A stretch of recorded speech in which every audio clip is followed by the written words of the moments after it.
Welcome to another episode of the Game Informer Show. I'm your host, Ben Reeves. This is obviously the number one podcast show for dads under duress. That's right.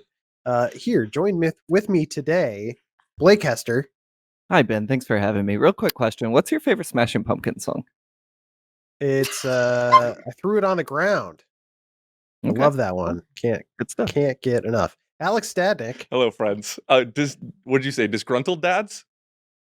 Dads under duress? Under duress. Are they right. Okay? If you're under duress, we hope we can help you with that. That sounds like please write into the show. Yeah. We would love to help you with that. Yeah. And finally, last but not least, Leanna Rupert. How's it going? I too am a dad under duress. I see. Well, that's why you're here, representing our people. I see your baby Yoda back there. I see your child. Yeah, my child. This is the Game Informer Show. It's the show where we inform you about games. We always like to start the show with our playlist section, which is the games we're playing these days. There's no huge releases this week, but we've just had feels like 20 weeks in a row with just massive release after massive release. Correct. So I think we're all still playing catch up. I know I am. But yeah, Blake, why don't we start with you? What have you been playing recently? Been playing the new Call of Duty. Been playing Kentucky Route Zero. I've been playing Yakuza and Spider-Man Miles Morales, but we put out a spoiler cast for that, so I don't want to touch that one again. I don't want to reach territory.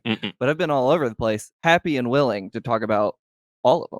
Okay, that's all I need. Oh. Okay, cool. That's the playlist. Yeah. Done.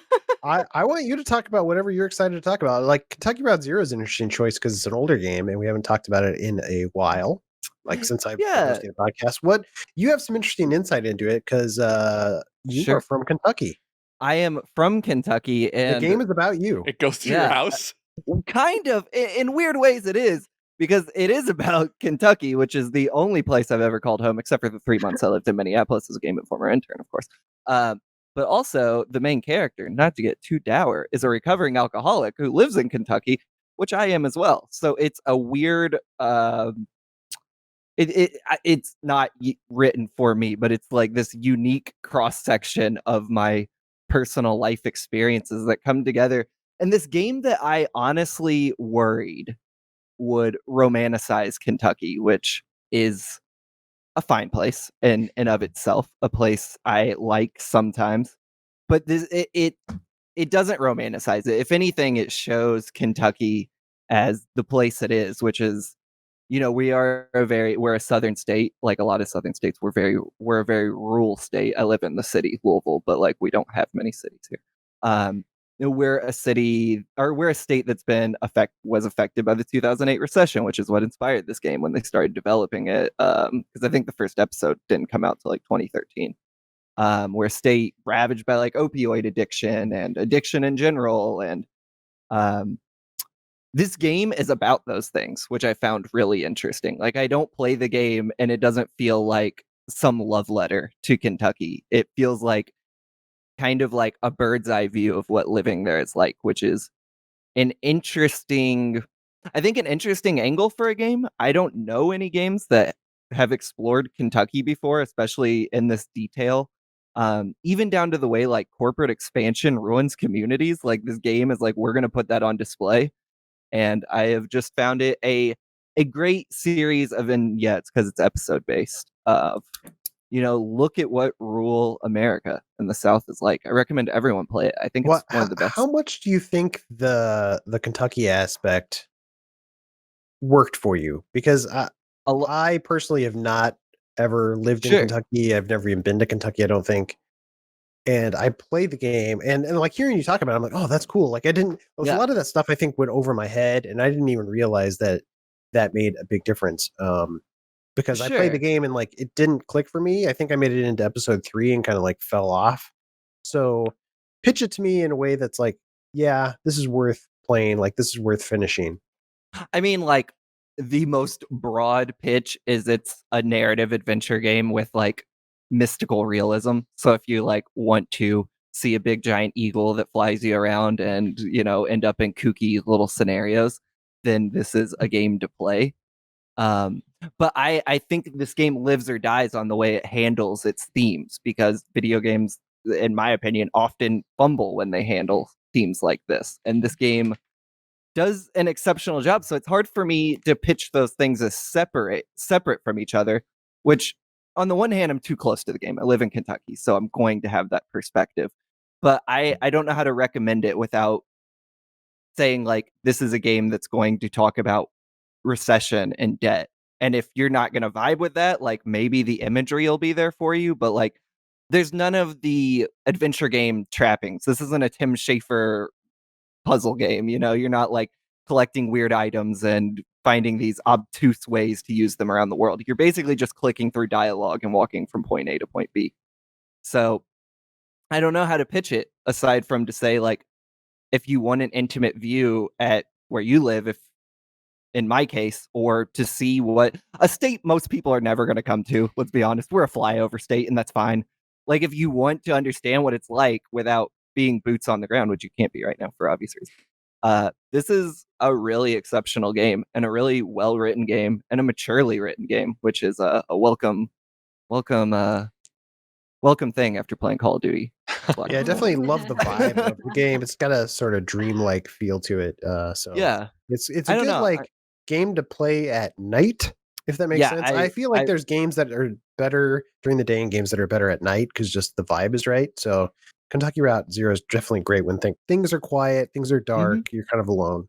Yeah, I play it a lot right before bed. I'll like go through a chapter because they're only like an hour or so long, and then I'll usually play an intermission afterwards. But yeah, I mean, there's been a lot of talk since the game came out, especially in certain sectors of the internet, that this is the best game of the decade or whatever. And I think once I cracked into it, I'm not sure I'm ready to put it on that pedestal because I am not like finished with it yet. And I also don't have the benefit of having started it in 2013 and seen the journey over the course of a decade. I'm playing it all at once over the course of like a week rush for Game of the Year.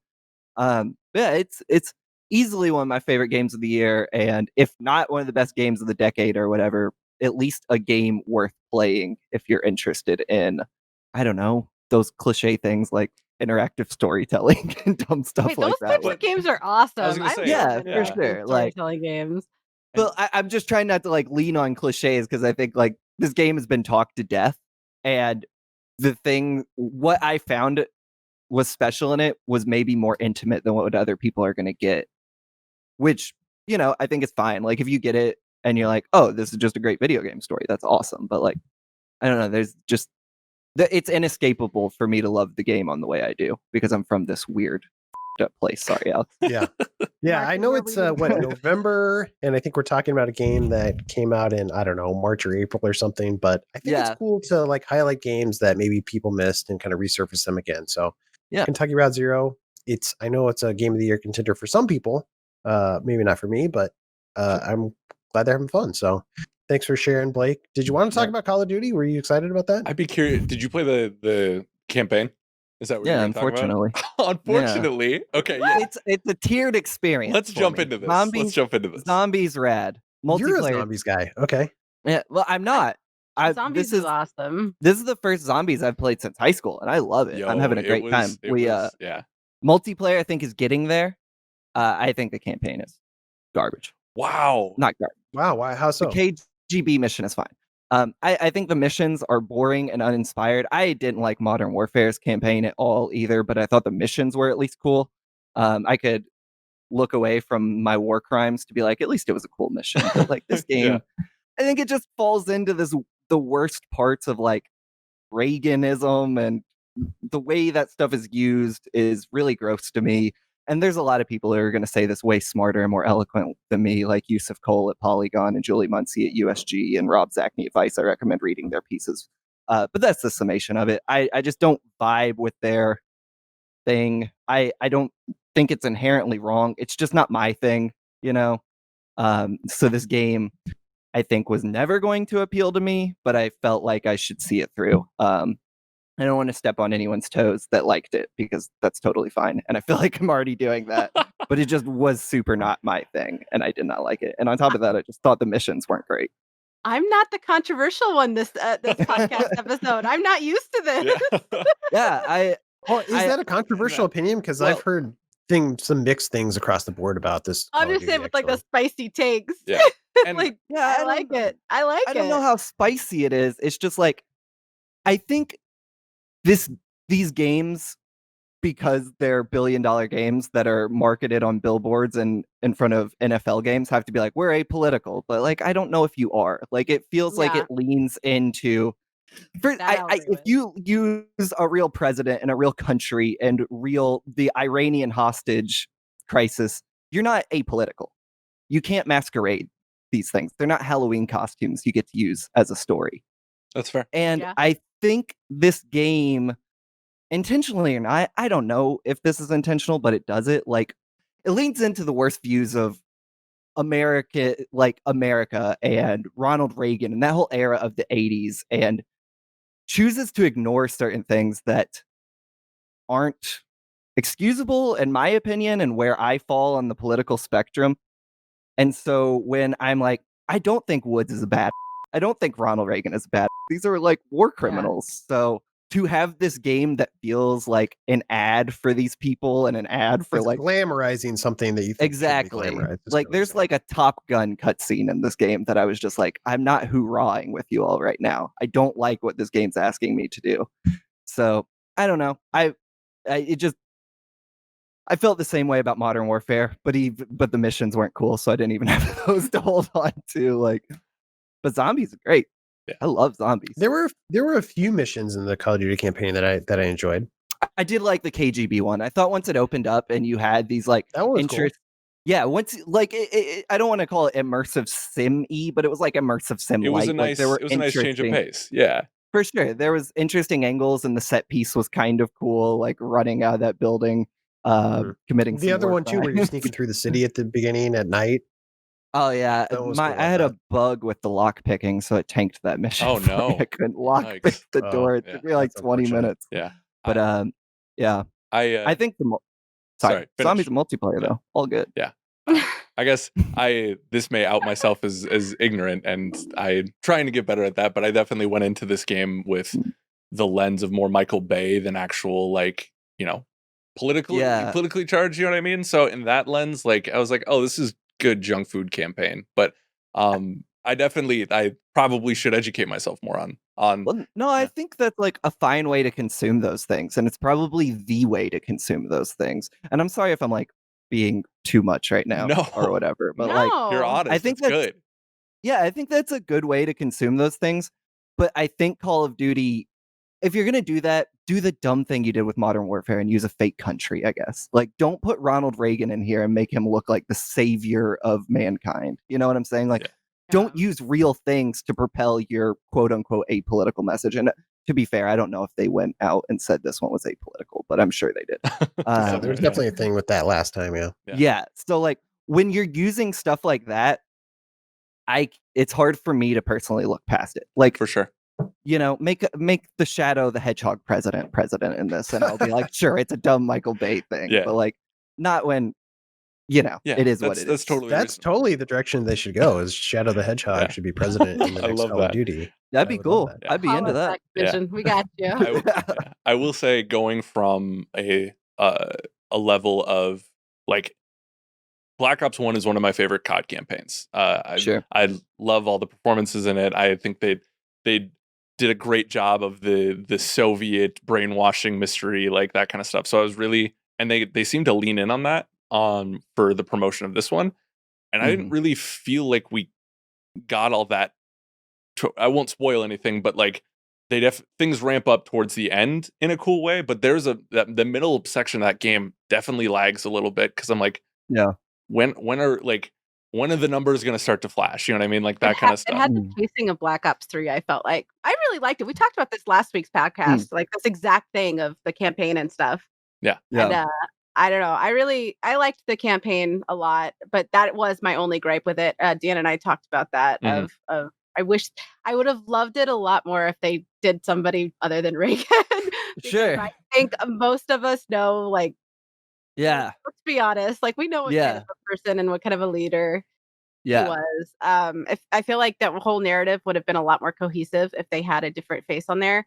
But I really love Black Ops is like my favorite iteration of the Call of Duty franchise. And I love the fact that they kind of do the time warp thing. And I don't know, they loosen up the rules a little bit, which I've always liked. Definitely. But like I will never get rid of like any like Black Ops 2 with like their zombies was amazing, and Black Ops 1's campaign was amazing, and I don't know. I do like that you talked about that though, because I think that that's very valid. I've talked to a couple of friends that have had very similar views, and it's valid, and it's something that I feel like Activision should look at.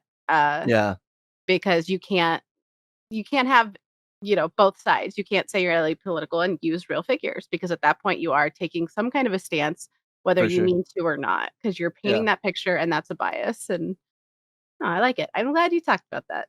Thank you. I will say, visually, this game does some really cool things.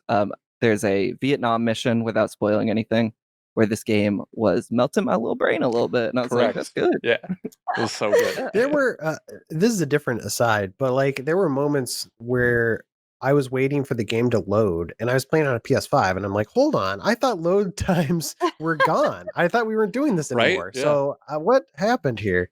So I feel like that load time thing is a little bit overblown. It's definitely like awesome in Spider-Man, but there's been a few launch games that I've been like, load times aren't gone. We're still dealing with this.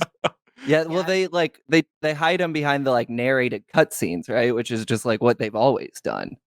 At least I didn't see other load screens. Is that what you're talking about? There were times where I had to reload or something, and I tried to skip the cutscene, and it's still loading. Oh, okay. So it's not like an instantaneous load. Yeah. Xbox has been having those issues too. Like only certain titles are optimized for that. Yeah. And there were one or two times where I think like the cutscene was done, but it was still loading. And there was like a couple of seconds where I saw like, oh, you weren't done yet. Like I caught you. You should be done. Yeah. I do think the zombies damn near worth buying this game for. It's so good. Like it is so fun. I can't believe it. Like I haven't been into a zombies probably since Black Ops 1. Like and a couple of us hopped on it to prep for a stream that never happened, but the level I really like the little tweaks they make to it too, like the health bar and stuff like that. I don't know if that's recent, but like it just feels like a more cohesive experience, and it just clicked this time where it hasn't before. Like I don't know, Blake, if you're feeling the same way. Definitely. I mean, good sense of like tension with the ratcheting up how many, because like first round is 3 zombies or whatever, and once you get into it, like they overrun you, and it becomes like very tense. And playing with a crew and try to coordinate all the like micro objectives a zombies match has is so fun. I am like smitten with it. It's like I still in the multiplayer experience prefer Modern Warfare, and right now it's what has like what I launch Warzone through, because it hasn't come to Black Ops yet.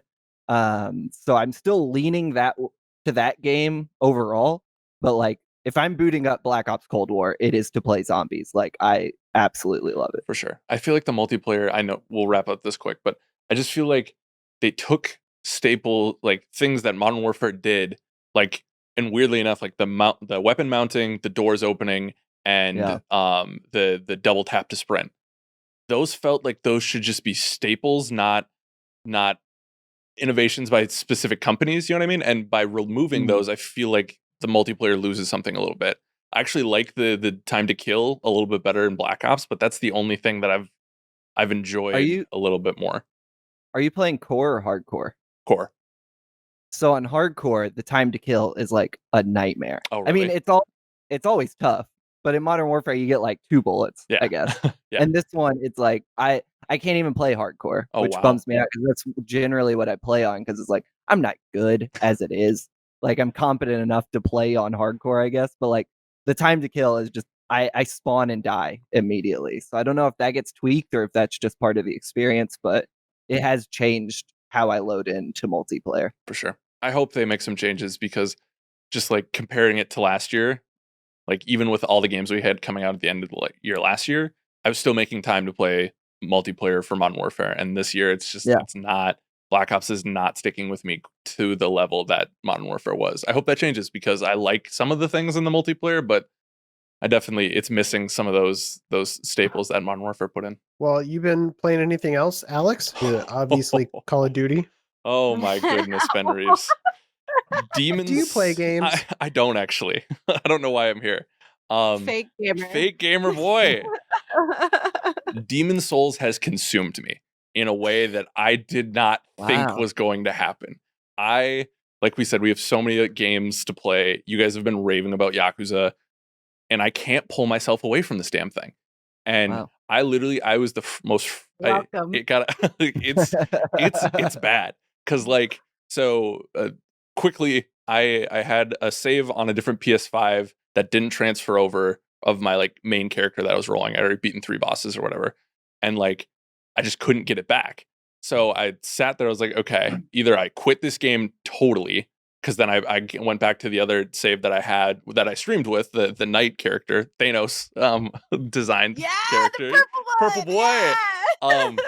And like I could not beat the Tower Knight. Like I had already beaten him, and I couldn't beat him. It took me like 5 or 6 more tries, and it was like a look in the mirror type of moment. I was like, I may just quit, like, you know what I mean? But then I pushed through, and then I rattled off like 7 bosses in the span of like a day and a half or whatever. And like I felt like the Timmy Turner meme where he's playing video games and his eyes are like bloodshot and stuff like that. Like that was my weekend. And that combat, I'm not going to say anything revolutionary here, but like the combat just feels so amazing. And once you get into that gameplay loop, it just grabs hold of you. I literally I was getting so frustrated with the Maneater boss that I went to play Sackboy just to kind of do the exact opposite of what I was doing.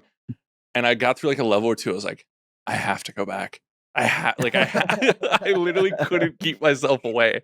I still haven't beat Maneater yet. I'm getting closer, but that game is fun. oh my God, it is just, and especially just in 4K playing that thing 60 frames, there's a buttery smoothness that many combat systems I've played do not match. So I'm getting to a point where I feel like it's going to be another gut check where it's like I need to push through if I'm going to finish this thing. But I was shocked at how much time that consumed of mine this weekend. What is this game doing with haptics and all that? Because right now I haven't played it, and Astro is like the only game that I've felt like made a difference with that stuff. I feel like Astro, because I love Astro for the exact same reason. It's that full showcase of what that controller can do, and I feel like that almost sets not wrong expectations, but like because no other game, Sackboy does a good job of it, but no other game has done as much with it. But I will say, I think they did the appropriate amount of haptics and adaptive triggers usage for this game, because I feel like if they went over the top with it, I think it would be almost distracting, because like in Demon Souls, you have to pay attention to what's on screen. Whereas Astro, it was a thing where it was like, this is cool that I'm paying attention to the controller, because then I am also being immersed in the game, which I'm excited for more games to do. But I feel like in Demon Souls, you just need as much focus on the screen as you can get. And I think they did a good job balancing that in the way the controller rumbles. And it's there. It's subtle, but I think it's properly used. Cool. Yeah. I mean, personally, I found the rumble in Astro to be a little distracting too, honestly. I know people are praising it, but it's a little annoying at times, where it's how loud it is sometimes and how much it's just kind of like the rain, especially like tinkling, just kind of like, I don't know, maybe I'm just not into rumble that much. I know you loved it, Blake. You don't get rumble, man. I don't get rumble. It feels like, I don't know, it's shaking in my hand. Most of the time I don't even notice it. For sure. I think if I played Astro longer than 2 hours, because it's only like a 2-hour game, I'd have been like, all right, you gotta chill. But like, it was the perfect experience to be like, oh, this is what this controller can do. And I don't think a lot of developers are going to adopt it. So it's like, there's not going to be a new genre of games like Astro where it's built around just the controller. So it's like, for that, I think I appreciate it. But I think I'd be in your camp if this was like a 8-hour experience. I'd be like, come on, my hands are going numb. I see it. I wouldn't necessarily say that. I think they're going to be we're going to see a wave, especially with Sony's interest in indies. We're seeing a lot of big names from Ubisoft and BioWare all making these new studios specifically in mind with adapting this gen's technology, including haptics. Sure. Like I know Mike Laidlaw has talked about specifically looking into like the PlayStation specific features, which haptics, that's the one everybody's talking about. I wouldn't discount that. I think we're going to see we're going to see like a new subgenre of games. I really do. I had just been thinking this is going to be the new touchpad on that thing. You know what I'm saying? I'm with you, Blake. I'm with you. Like, I think the proof is in the pudding. I'll believe it when I see it, kind of a thing. But like to Liana's point too, like I can't imagine playing COD campaign without those triggers in and because the triggers react differently to the guns that you're using. I think a lot of people are going to start to use this. I think Xbox is going to try to find a solution to it, because I think that's one of the main takeaways of this new generation, right? These systems are kind of on par tech-wise. Like, there's some beautiful stuff coming out of them, but like the controller is the difference maker right now. And I think we'll at least see a wave of it, now that people are like, oh, controller, this is a thing. I think we'll see the next couple years of games really adapting this and see if it sticks. Should we place bets now for 7 years from now when the generation's over? We'll see which of us 4 won. Sounds good. Well, it'll be great. Which games make use of it? Yeah, it'll be good. This is a time capsule. Yeah. Well, Leanna, you want to jump right into it? What have you been playing? What's on your playlist? I'm like Blake, man. I've been playing kind of everything. Been playing some Call of Duty. Wrote a big feature. Like, we're all about the feels here at Game Informer.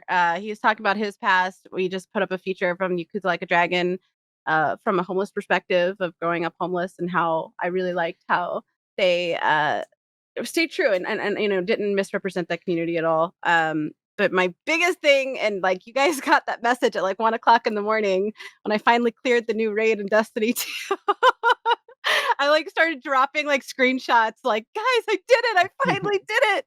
Because we tried for the world's first day, and going in blind, especially because I used to be a guides writer. So like I'm used to looking at every detail. Like, can I break this wall? Can I walk through this? Like, does this kind of break the modifiers that are in place? So we were going really in depth into that, and we didn't make it. So like 19 hours later, 2 of our teammates were like, we can't. I gotta go to bed. Wait, how many hours later? 19. Wait, so you like mainline this? Like, okay, I haven't played Destiny since vanilla Destiny 1. What is the world's first event? So world's first event is where when a new raid debuts, Bungie kind of brings the community together with a live stream event, and streamers from all over the world will live stream their attempts at going into this new raid that has restrictions on it. It's got contest rules, different modifiers that aren't usually typically in a raid. And basically no hints, no preview of what the raid looks like, nothing. Like, everybody's going in completely blind, which is awesome. And basically everybody goes in, and whoever can get it first gets some street rewards. Like, we didn't get it in the first day, but I did get it the next day. So I got the jacket. Like, there's a cool like reward, like actual like IRL jacket with your gamer tag. Oh, that's dope. That's cool. Yeah. So like when I get that, just prepare. It could be 90 degrees outside, and I'm going to be wearing that on every podcast. Liana, you're passing out. Please take the jacket off. No. You gotta put it away. But no, because usually raids will take anywhere between 2 to 4 hours. We cleared Scourge, I think, in 1 hour one time, but we were all like super beefed up, and we were specifically doing it with the intent to speed run. But yeah, it was really cool. I think we cleared it again last night, and then I'm gonna be walking through some new people through it this weekend. But I think it might actually be my favorite raid in Destiny history. Like, it's so perfect on every level. It's aesthetically very pleasing. It's new. It feels new. It doesn't feel like Scourge felt very much like rooted as a different side quest. It kind of almost was reminiscent of the Vault of Glass raid. If you remember playing the first game, is it didn't really prelude to anything. It just kind of was there. And obviously it does have the ties because of the bosses with Aramis and everything like that. But it felt like it could be its own standalone experience, which was really cool. And then there was a lot of like other title nods to it. Like, there's this one spot where you go up into the Descent encounter, where you go in an elevator. Spoiler. Tiny little spoiler. But when you go up the elevator, you actually are going up into space, and you see like everything around you, and then you actually go into the big jumping puzzle. And I just remember like freaking out, feeling like the little robots, not Wheatley, but the other ones in the portal, where they're like, space. And it just kind of added like a levity to it that I thought was really enjoyable. And like, even as much as I hate jumping puzzles, it was very cohesive. Everything progressed really naturally. I genuinely look forward to every encounter, and usually that's not the case, especially because the very beginning is a sparrow racing encounter to get a secret chest. And not only are you racing, like, Alex, you know how I am with driving in games. I will do them. Like, I won't play actual like driving games like Forza or anything, just because I'm not good at it. But like a lot of the games I do play have driving elements into it. And so when I saw the very first encounter was a sparrow racing event, I was like, crap. And then it was not only that, like you have to go through bubbles of safety because there's like this raging snowstorm that will blow you off of cliffs. And if you're out in the wind too long, it freezes you to death and you insta die. And it's just like, there's so many elements that I should hate on paper, but it was done so well that I don't know. I'm excited. To me, like if this is like the first big, to me, the raid was the first instance of seeing like what Destiny is really gonna do going forward. And we talked about this last week, is for Beyond Light really feels like a new step for Destiny 2, like almost like a clean slate.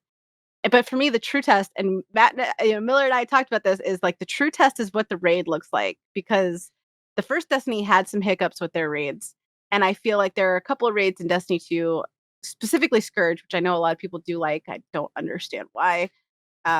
It's just like hit or miss. I can't see anybody not liking this. Like there were so many moments where, even in Leviathan, I really liked Leviathan because it was so beautiful, but there was moments with this where I just stopped and we were like taking pictures in the game because it was just, it's gorgeous. It's Cool. It's so well done. So Cool. yeah, that's been the new Destiny raid is good. You heard it here. I heard it here for that's been absorbed. World first report on Destiny raid. I wish I could have been world first. I have not jumped into this new Destiny 2 expansion yet, which is kind of a bummer because for a few years, I was pretty hardcore on Destiny. So I'm looking forward to diving back in, but mostly I've been spending time, like I finished the Call of Duty campaign that we already talked about, playing a little Yakuza, which is still great. And then the other thing I've been playing, which is a bit of an oddball, but there's a game called Pumpkin Jack. Are you guys familiar with this one? Unfamiliar. No. I think I've heard Tech talk about this, right? Yeah, it's pretty good. Okay. It's so Dan Reichert mentioned it on our Extra Life live stream because we were talking about platformers, and he's like, "Oh, there's this platformer. Just check it out." And I did, and it's the perfect game to play during Halloween. So I missed my shot on that, but Well, you're in luck. I'm still playing it. I'm still in Halloween mood because you're basically this pumpkin-headed, I don't know, what do you call them, jack-o'-lantern type characters. You're a mischievous character who the devil sends out to kill an evil wizard. That's the basic premise.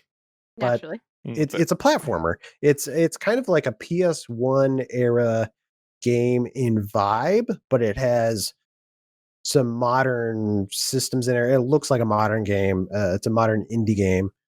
I've been having a lot of fun with it. The action feels pretty solid. It's a fairly short experience. I'm probably halfway through it. I sat down in an afternoon and cranked through a couple levels, and I think I'm going to finish it. Nice. I think I'm enjoying it that much. So if you're in the mood for that kind of a game, check it out. Pumpkin What's Jack. it on? I've been playing it on PC.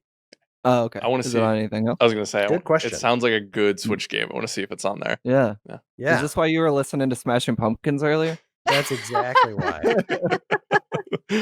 Cool. Well, with playlist out of the way, should we jump over and do some community emails? Let's go. Always. Let's go. Follow me.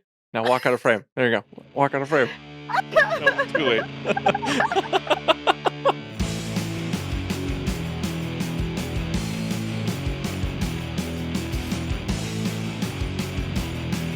Welcome back to the Game Informer Show. We're going to do some community emails, the best part of the show, because you guys send us emails and we answer them. You can send us emails at podcast@gameinformer.com, and we will answer those.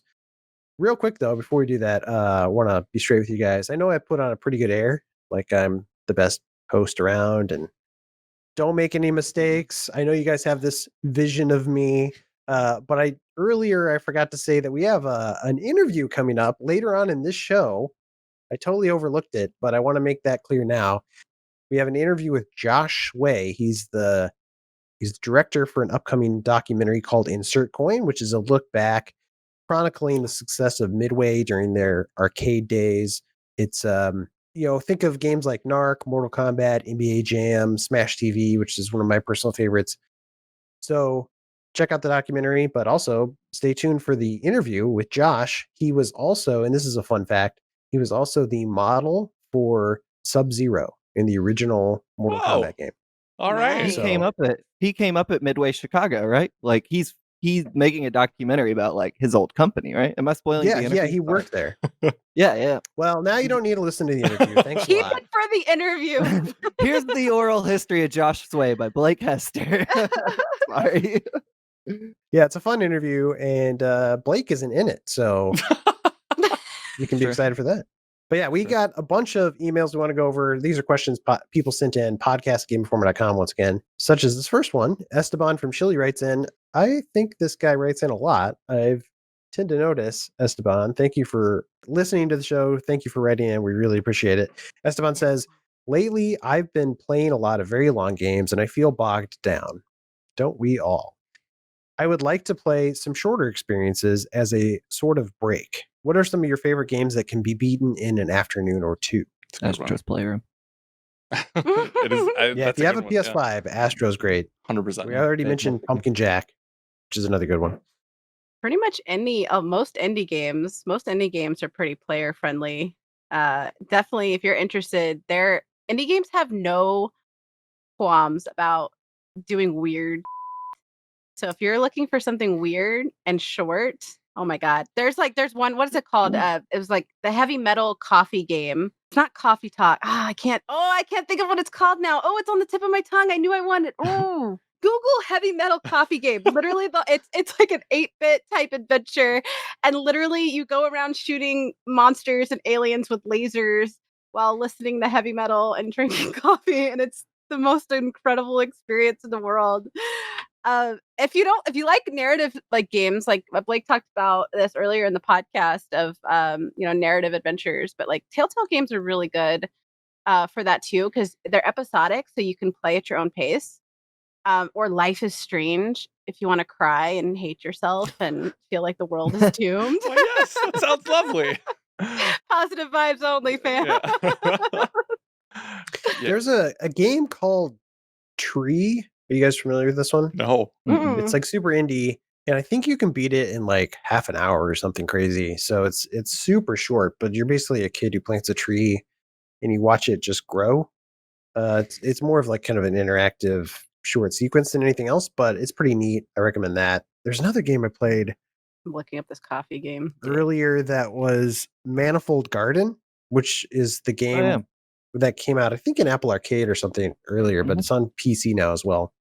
And it's kind of like, it's one of those M.C. Escher painting games where everything is topsy-turvy and you're walking down a staircase and then things flip and suddenly, oh, I'm walking up it, or am I walking down it? I don't know. So it's fun to kind of play with perspective in that game and do some light puzzle solving. But that's another fun game that I would recommend if you're looking for a break. For sure. This coffee one really quick is Coffee Crisis. Coffee Crisis. Coffee Crisis. There we Just go. a Neo Rogue Brawler. I love that name. Yeah. Yes. That name is so good.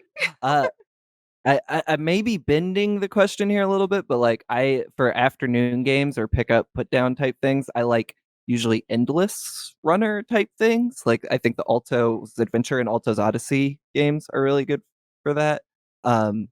But and they just came to like consoles, and so they used to be mobile exclusive, but now it's on like PlayStation, Xbox, PC, and maybe Switch. But one I picked up like literally Sunday is called Post Void on PC. I saw the king himself, Leo Vader, streaming it and instantly bought it.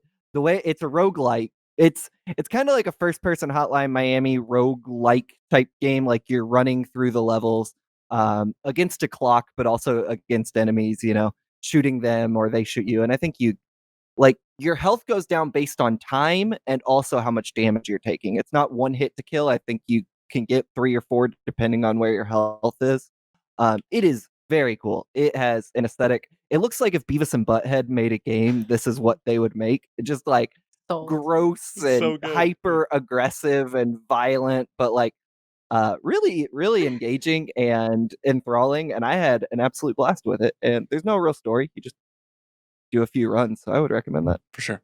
I would say might be bending the question, but I think that counts. I think anything from Annapurna on interactive fits into this category, especially like Donut County and Florence.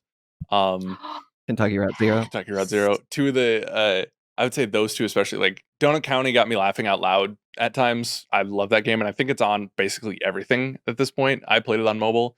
And then Florence is like a way like more down to earth look at a 20s relationship than I expected from a video game. I haven't played it on console to see how those mechanics like transfer, but it has such a sweet heart to it, and it's really great emotional storytelling. And speaking of emotional storytelling, Firewatch is probably one of my favorite of the walking sim genre, and visually, you've seen it if you're paying attention to the game space. It is unique, vibrant, amazing, and the story is like 95% amazing.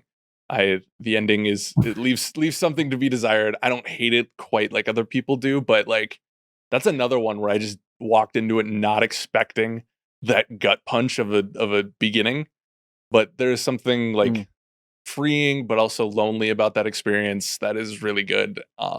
And you can beat it in I think like 4 hours or something like that. It's pretty quick, so I love Firewatch. I would love somebody to write in, because I'm conflicted about the end of that game too. But if somebody wants to defend the ending, I would love somebody to do a deep dive analysis on the game, because that's a game that I feel like I need to sit and think about more and understand the ending. I remember liking the ending, but overall not liking the game. I liked all the stuff with I can't remember the character's name. The main character, and is it Delilah? I liked their interactions a lot. The overall stuff at the park that I felt was like unnecessary, but I remember liking the ending because it kept playing to their interpersonal struggles. Yeah. So you liked the stuff that people hated and hated the stuff that people liked? Is that what you're saying? Yeah, that's tends to be how it goes with me. Like, are you just Ronald a contradiction with a beard? Is that what you are, Blake? Yeah, that's right. It's not a bad thing to be. Yeah, I mean, what else? Yeah. All right. Next email written in from Landon. They write in and say, since both of these games won't be released for at least another 3 to 4 years, what do you guys think the odds are that we'll get Elder Scrolls 6 or GTA 6 in the same year? We won't. Well, there you have it. Next question. There you have it, Landon. Sorry.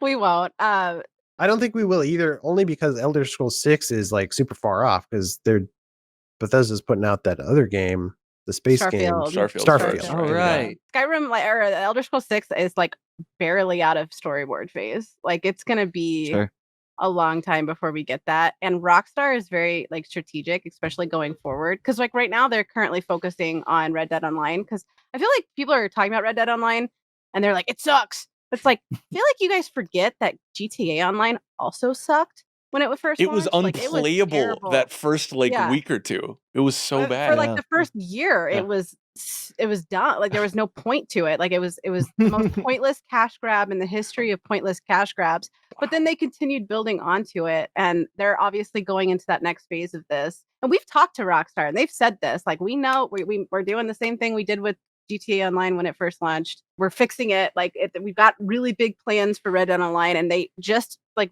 moved in that first era of that big change by making it into a standalone game starting on December 1st. And I think with that focus, they're going to really want to make sure that the impact of GTA 6 is smartly done. I mean, they're already teasing it. You can't tell me that the latest trailer for GTA Online that map location is not a GTA 6 teaser. You can't convince me otherwise. So like, they're already kind of placing it. But I don't know, like, just like Rockstar always does their own things when they announce their game, they don't do it at like big reward shows or anything like most companies do. Like, they do it on their own time. And like Red Dead Redemption 2, there was literally a press tour the day before, and the people of the press that were there were like, is there going to be a sequel to Red Dead Redemption 2? And they looked them right in the eye and said no. And then they announced it the very next day. That's like, wild. They do their own thing. I think if we see Elder Scrolls 6 and GTA 6 released at the same time, prepare for the apocalypse, because they're doing it to race before the end or the world ends. Leanne will eat her hat. I will eat the child. To Landon's point, though, I think these games do feel very far off. Like, GTA 6 feels like it could be 3 to 4 years out still. And Elder Scrolls 6, like, am I crazy? But Elder Scrolls 6 could be more than 4 years out. I was gonna say, there's talk that it won't even come out this gen. Whoa. This new gen. It wouldn't totally surprise me. Like, yeah, it almost feels like, why did you announce that, Bethesda? Because you wanted somebody to buy you?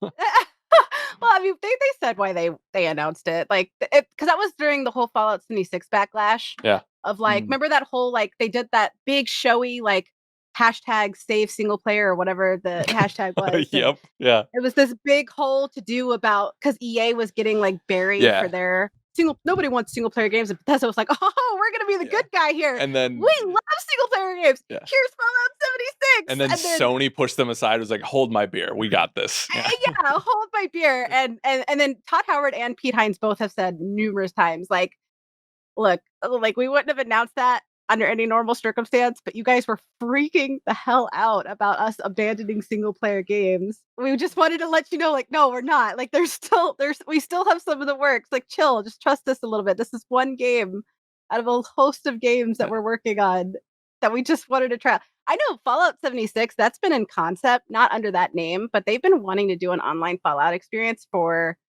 years. Like, that wasn't a new concept that people are like thinking it is. Like, people really assumed that, like, they were like, let's get a cash grab, and then 1 year later Fallout 76 miraculously came into being. Like, this is something that studio has bounced around since basically they acquired that property. History lesson that had nothing to do with the question. Sorry. So do we think? Nope, it's great. Because I could see Starfield still being 2 years out in itself, and if they're going off of what, a 7-year cadence, 6-year cadence, yeah, that's right. It may be a decade before for Elder Scrolls. That's insane to think about, actually. We got another email here from Alex. Thanks for writing in, Alex. I really appreciate it. You know, I didn't have anything else to do. I never talked to you. Yeah. This Alex says, you guys remember that required reading list thing we did probably a month ago at this point? We asked people, hey, write in if you have games that you think, if you're a fan of games, this is a game that you should play for sure. Like, this is like a must play game. And we've had some people writing in, and I haven't like read a ton of them online yet, just because a lot of them have been like, oh, my favorite game is Persona 3. I'm not, or Kingdom Hearts. And I'm like, not knocking those games. I'm just saying, like, are those really required reading? If you love games, you have to play those games. I'm knocking both of them. Okay. I like one of those games.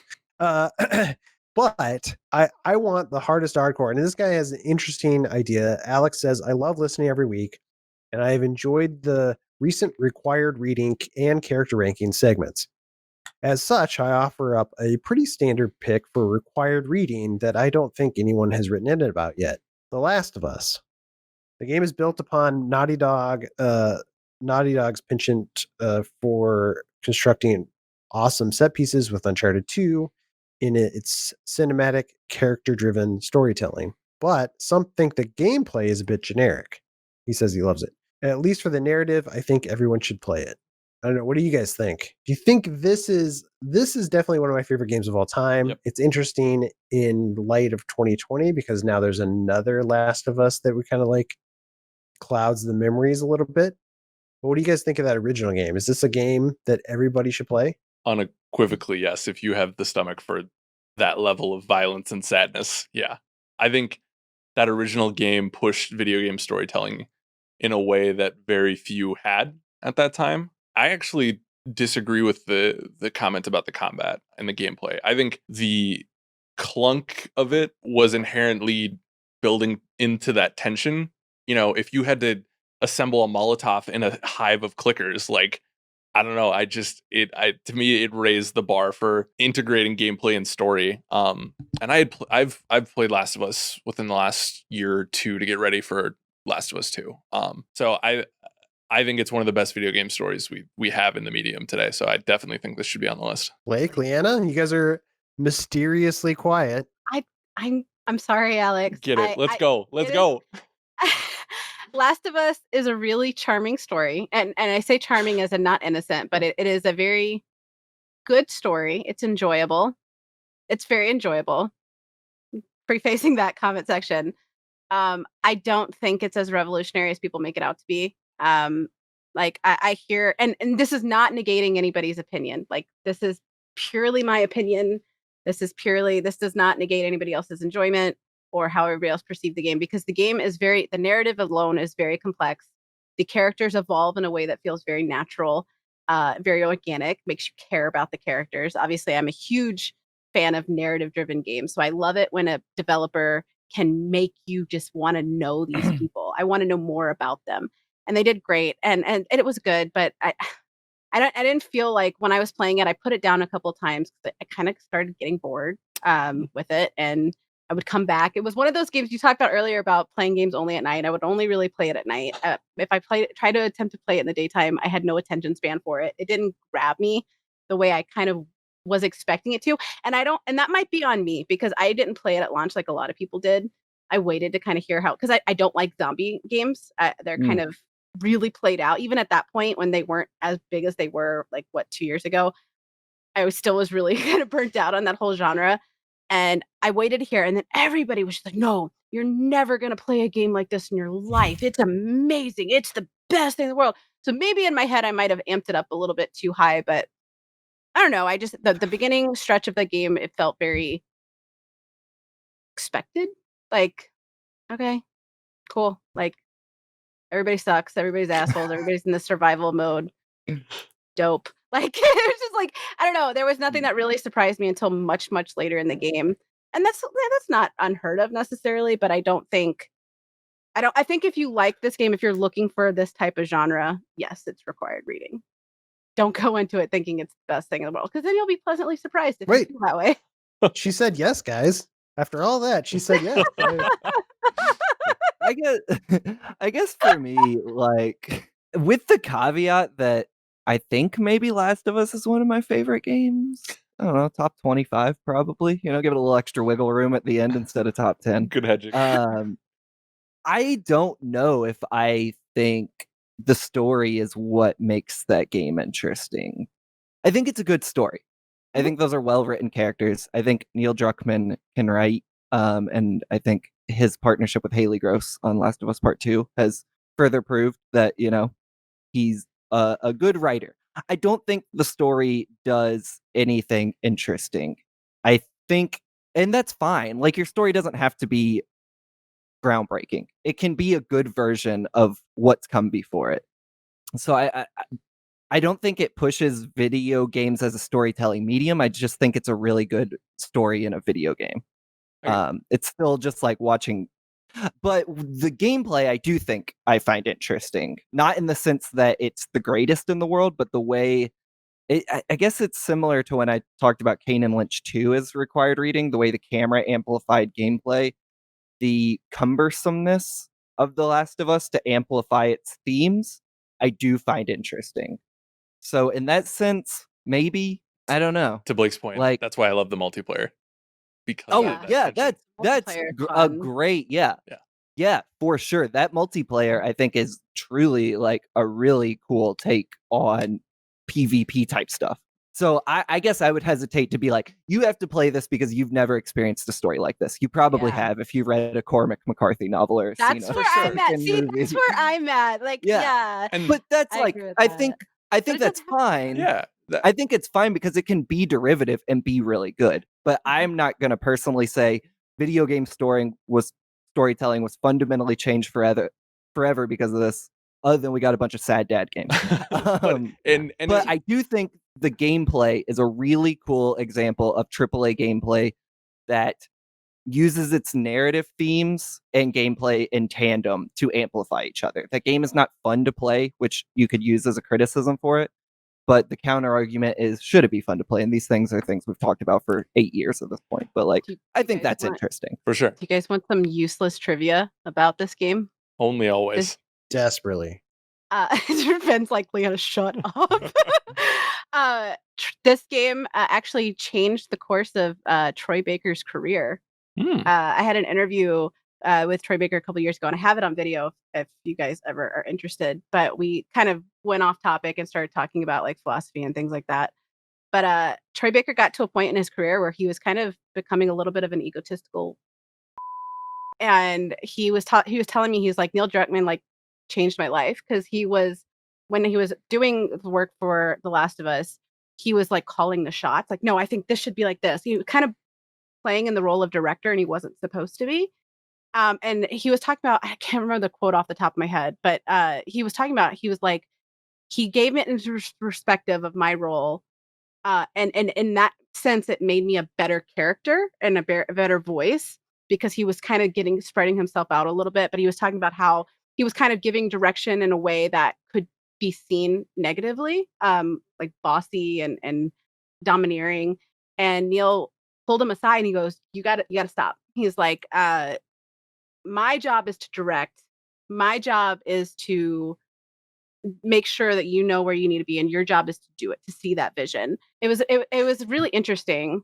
But did he say if Last of Us was required reading or not? That's what we want to know. Oh, this was what it was. He did. He did. He knew in advance. He jokingly mentioned Druckmann when they were doing a video village with doing live feedback with the audience when they were shooting a scene. He was becoming like really like almost obsessed with fan reactions to what he was doing. So then he became so in his head about what people were thinking about what he was doing. And he was needing it. He was like, I got to the point where I was needing that playback. I was craving it. I became obsessive and I was losing my own voice in that process. And he said during that whole entire part, he was kind of getting an attitude with the rest of the cast.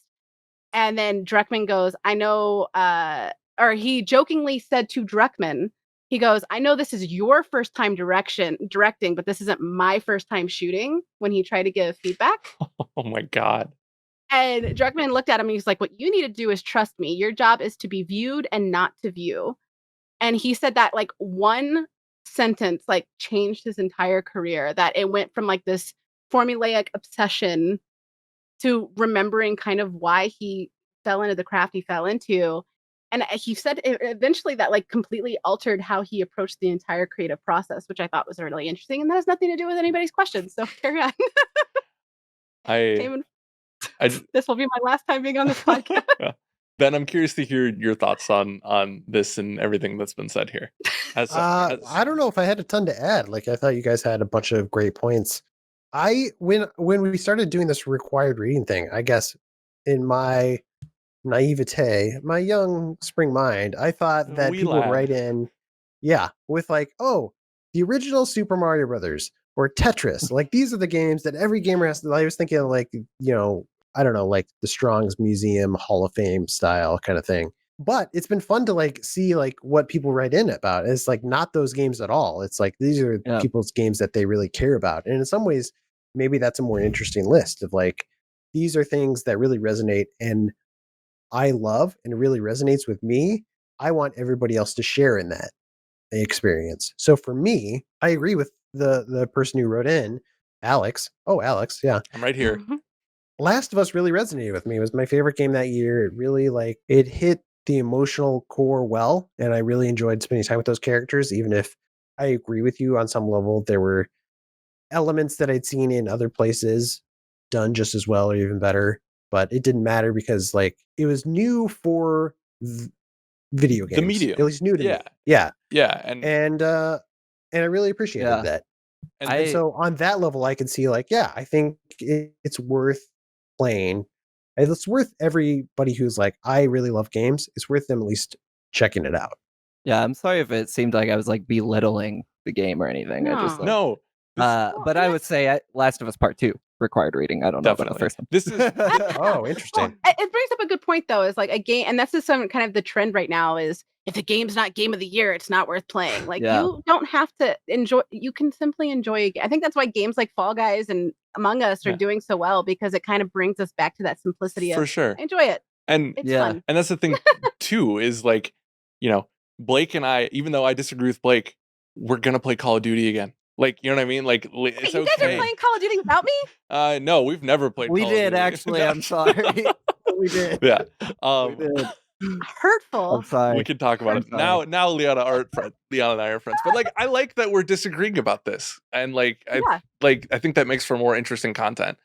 And like, to Ben's point earlier too, like how many games could take on a Cormac McCarthy style of narrative before that? You know what I mean? Like, I think it was push the medium in that regard, whereas like, I'm sure there were stories that hit on that, but it felt like this was one of the first AAA experiences to go fully in on this, on a type of subject matter that most AAA games just refuse to do. And I think that's why I think it pushed the game's narrative forward. That and like BioShock, a couple others, but you know what I mean. Anyways, Thank you, Alex and Alex. I think we're at yes. Alex, why'd you write in just to argue about this? My plan came together perfectly. I wanted to show the world that you could disagree with one another and still play video games with each other. It'll be great. Be respectful. So our current list of required reading games is Chrono Trigger and Last of Us.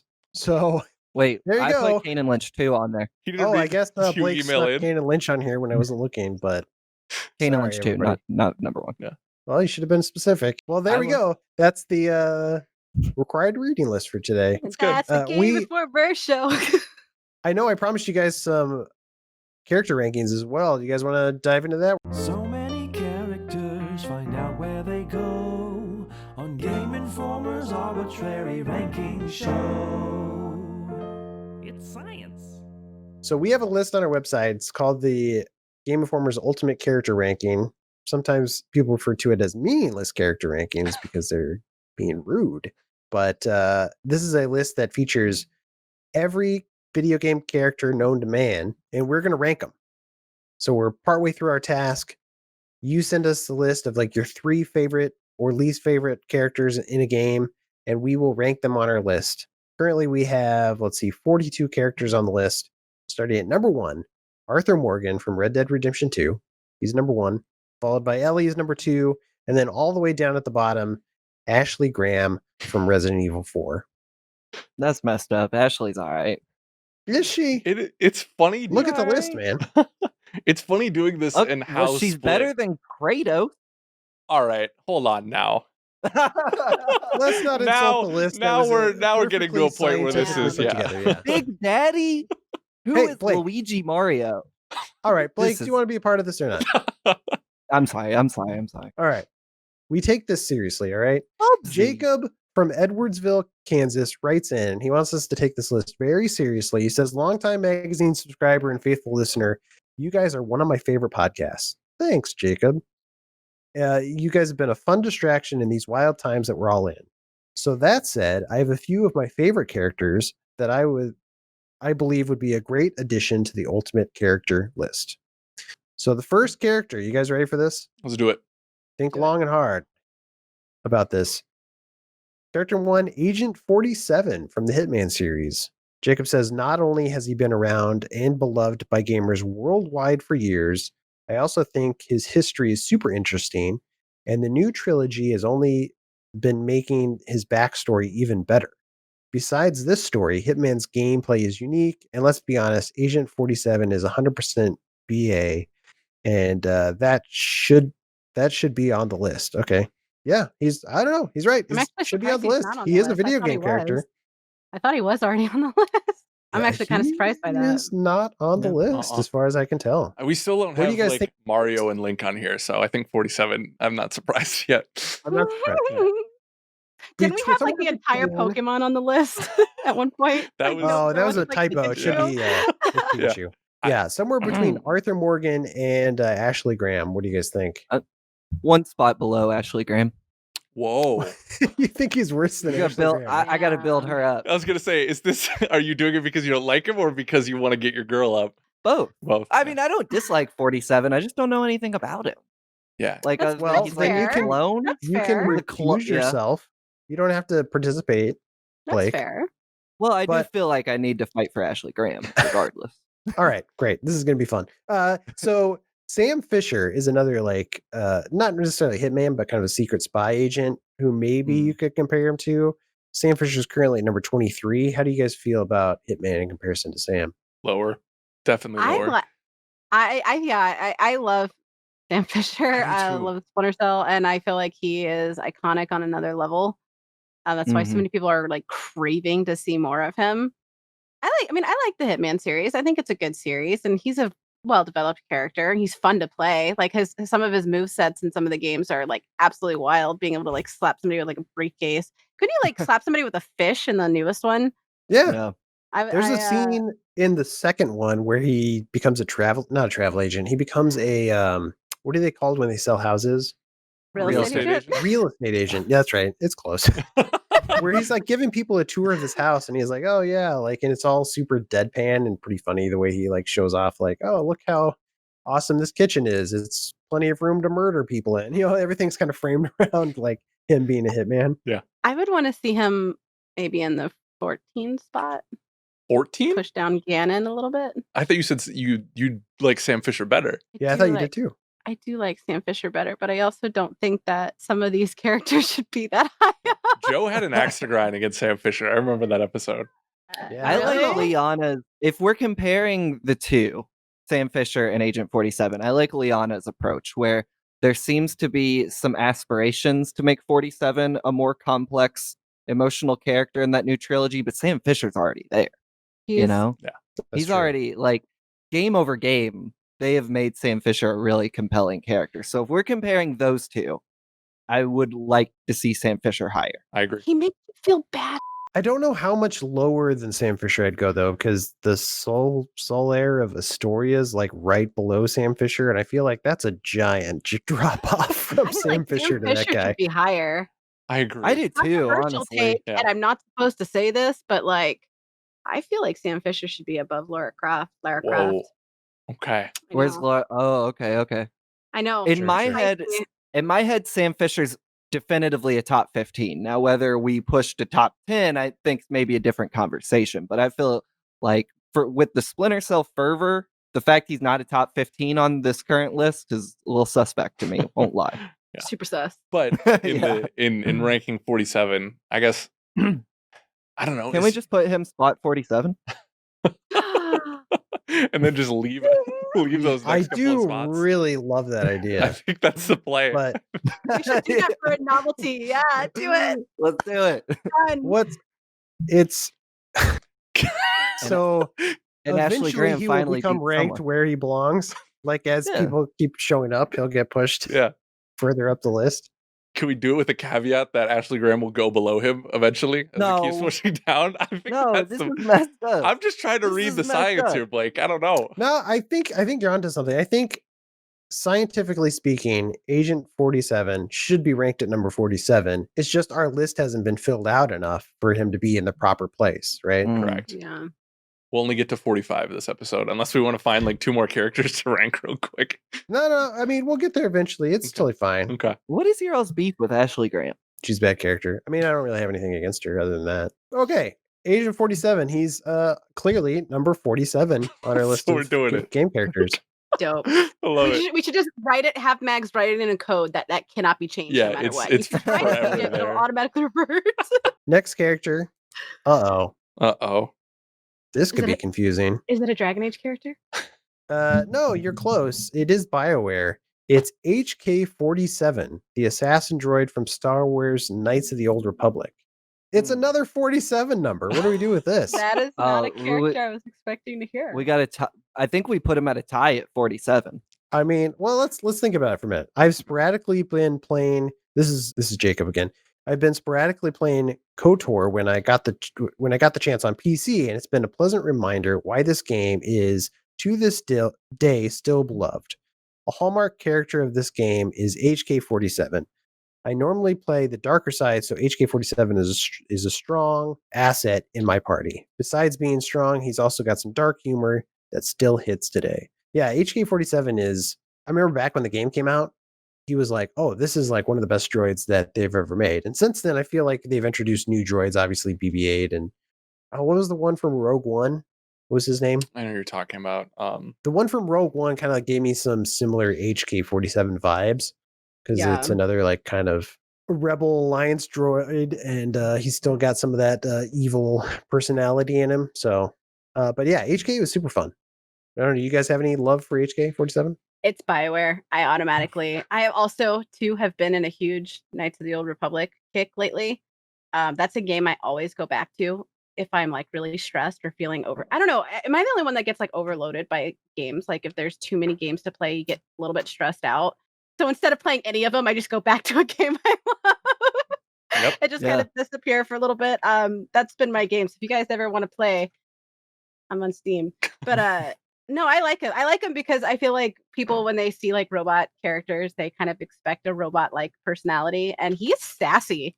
He is an evil, sassy little and I love it.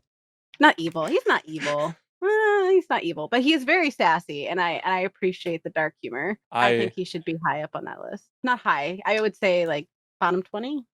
KOTOR is tough And I for hate me to say because it's been spoiled for me, so I haven't brought myself to play it. On top of, there's always the rumor that they're remastering it or bringing it back. So I have to abstain from this one. Fair enough. I mean, Yeah. my mind goes to Gladys as another like evil robot person. I think Gladys is better, so I'd put him below Gladys. This was like the heyday of BioWare narrative telling too. Like I feel like this is a like Knights of the Old Republic is a very pristine, crispy example of how creative the narrative team is. And because of that, like, yeah, I feel like is this the character I would have selected from that series? No, but if that's the one we have, then yeah, I think that it definitely deserves to be on the list for damn sure. I wouldn't say keep it off the list. I wouldn't say top 20, and I am with you on the Gladys too, because Gladys was a surprise. Because you don't know at first when you first start playing, like, she's joking. She's joking about killing me. Oh, okay. And then like she has that song about, at the end of like, why won't you die? And like, I don't know. I feel like that was really special, but I don't think that's exactly how the song went, but I like that Close version. enough, yeah. it's close Why enough. won't you? Yeah. Why won't you die? Like, I don't know.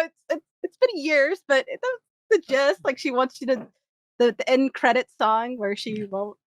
I don't know. Yeah. No, I totally agree. Man.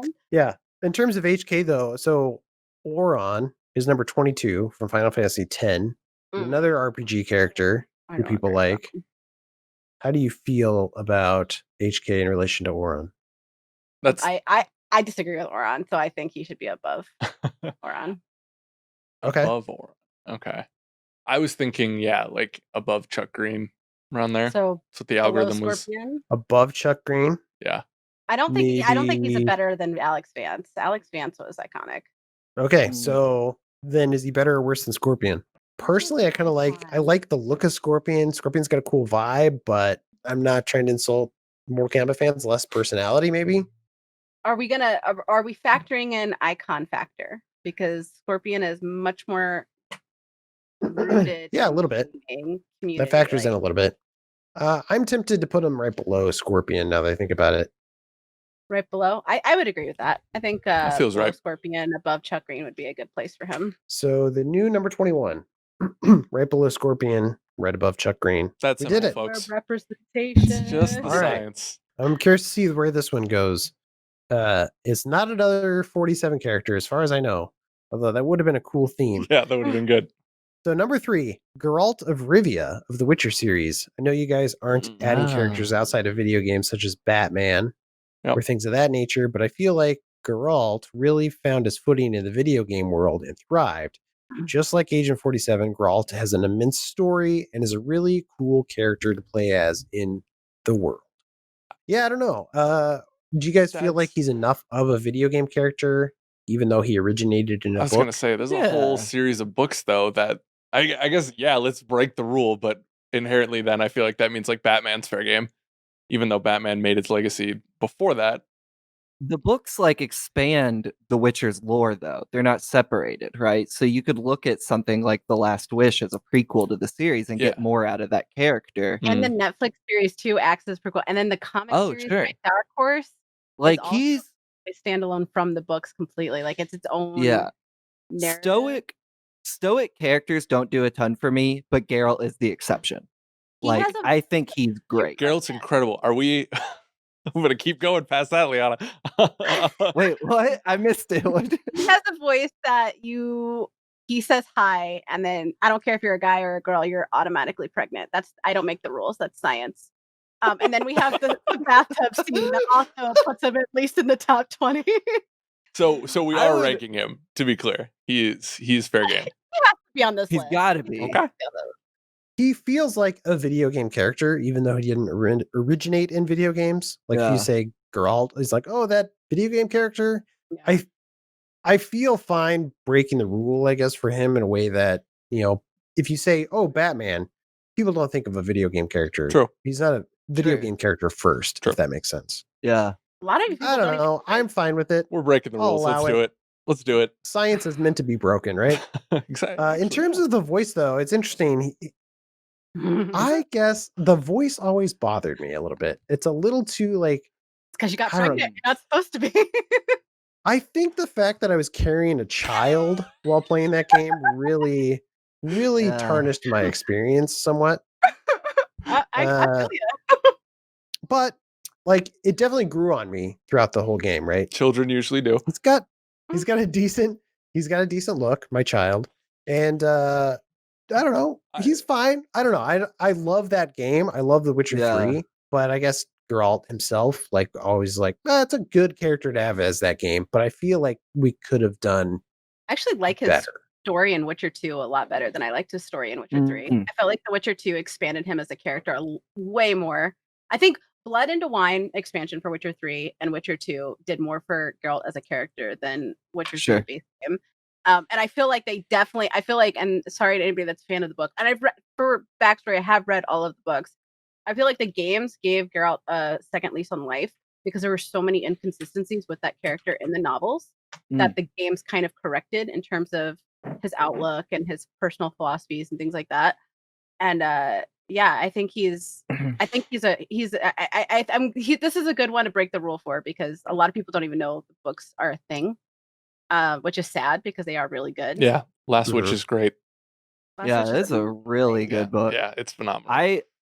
I feel like Geralt's one of those characters, maybe your mileage varies with him. Like, if your choices don't shape Geralt into something you gel with, maybe that affects where you put him on the list. But like, that game, if you make the choices and you gel with that character, like, I think he's a weirdly special character. Like, I have a real soft spot in my heart for Geralt. Like, top 15 soft spot.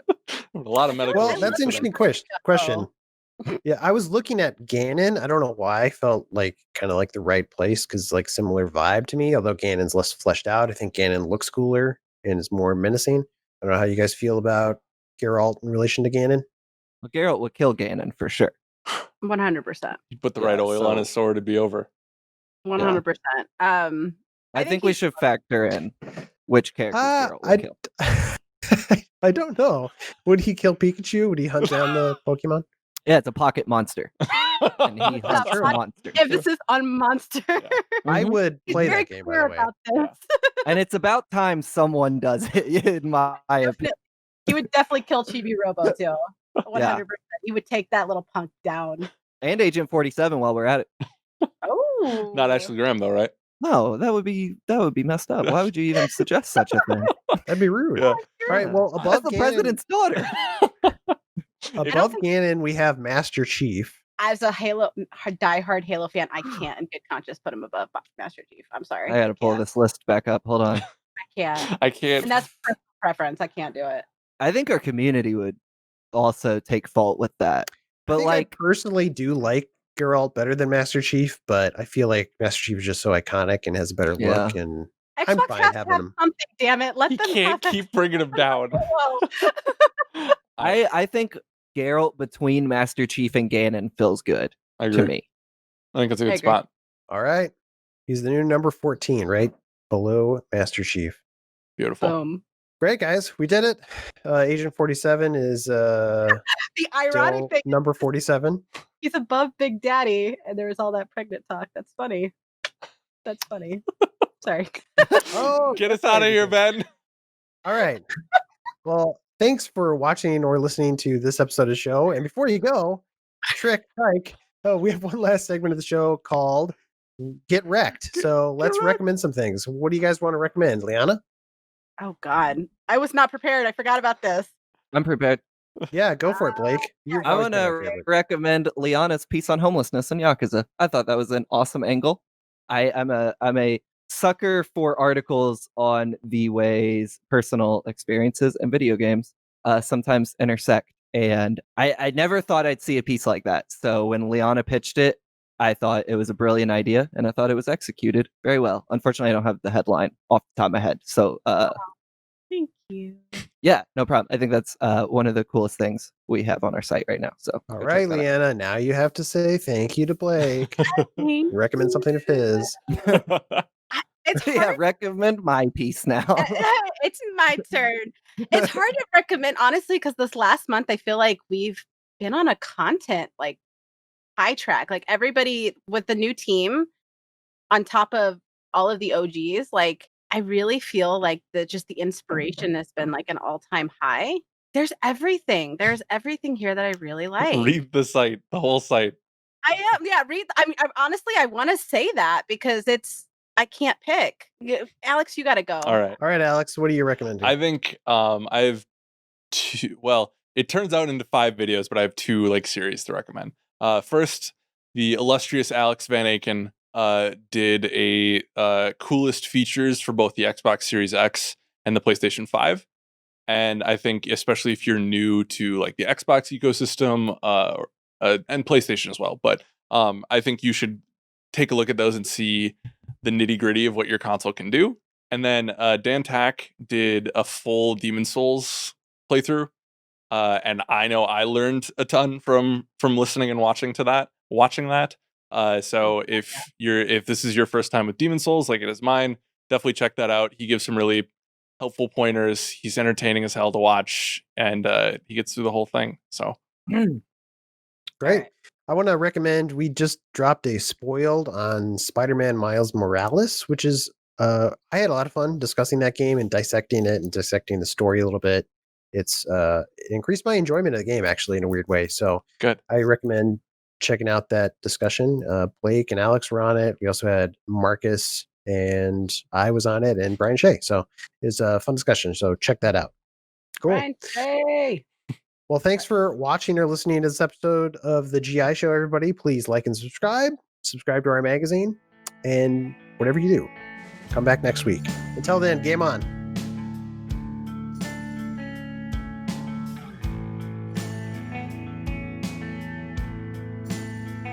Welcome back to the Game Informer Show. I'm joined today by a very special guest. They're always special, but this one is special in my book too. Josh Tsui. How's it going? You are the director and producer of Insert Coin, which is an upcoming documentary on Midway. How's it going?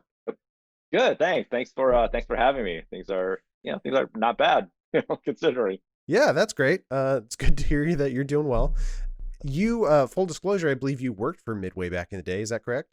Yeah, absolutely. I was that was my first game development job, coming out of college here in Chicago, and I just happened to come in at this crazy time. It's kind of was able to witness history in the making while I was there. From 93 through 99. Oh, that's crazy. So what was the first thing you did when you got the job? Oh man. So the first thing I did was this crazy wrestling game called WrestleMania, the arcade game, and that was back when it was the WWF, not the WWE, and it was basically WWF meets Mortal Kombat. For that's the only way I can describe it.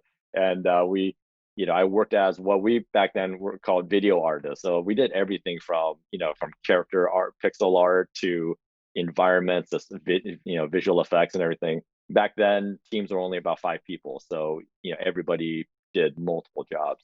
So that was my first thing. Was that we called ourselves pixel pushers. That's funny. Well, you not only worked on the games, but you were also in the games, I believe, if that was the case. Like you were the model for Sub-Zero in Mortal Kombat 2. Yeah, I was. It was they used my face for the end for Sub-Zero's ending in MK2. And it's funny because it was like when I first started at the studio, and John Tobias needed a face, particularly an Asian face, and me being one of the few Asians in the entire studio, I always end up getting my face in the game because of that. So that was, and I think that was like literally like the first week I started over there. So that was really? It was a lot of So that was a lot of fun. And hey, I need your face. Exactly. It's like really? Okay.